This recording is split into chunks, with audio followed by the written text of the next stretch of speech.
সুপ্রভাত। আজ ৮ই ফেব্রুয়ারি। আজকের দিনে আমাদের প্রধান চিন্তা হোক, উন্নত স্তম্ভের মতো শক্তিধর হইয়া দাঁড়াইয়া থাকো। আজকের দিনে মহারাজের উপদেশ,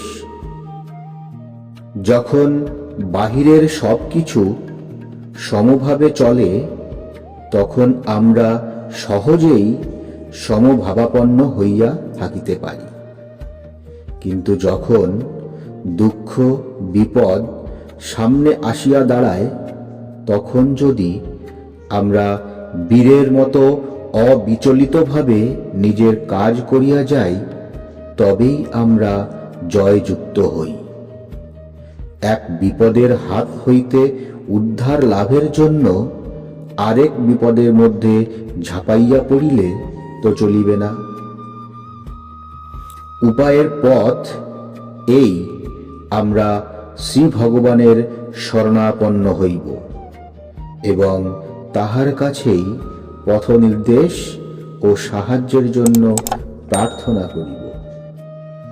যতই আমরা জীবনের চিরন্তন উৎসের সঙ্গে যুক্ত হইয়া থাকি ততই আমরা দক্ষতার পরিচয় দেই এবং নিজেদের দুর্বলতার বশীভূত হই না।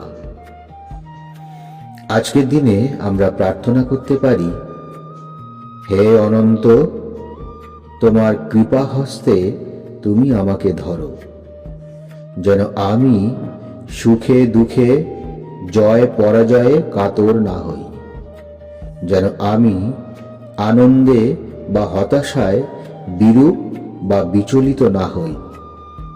তুমি তো ভগবান, সকল আশীর্বাদ দাতা।